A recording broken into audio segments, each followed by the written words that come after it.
Hi, it's Steve. Today we'd like to show you how to change the door strike on your dryer.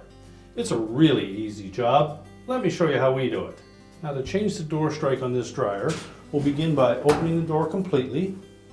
And if the old strike is still in place, just take a pair of pliers, grasp the exposed area of that strike, and close to the actual door as you can get your pliers, so that we can squeeze that together. Just compress it and tilt it one way or the other to release it through that opening. Discard the old one.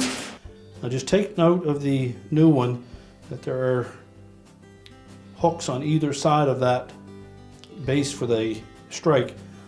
As it's pushed into that opening, those two hooks will hold it in place.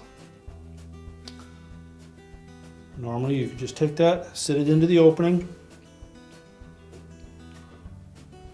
and typically you can press that in with your hands. If you find it very difficult, take your pliers and just grasp the top edge of that enough to hold it. You don't want to compress the strike portion of that. Just use the tool to push the strike into place. Tilt one side in at a time, and it should lock firmly into place. Check the operation of the door, and your repair is complete.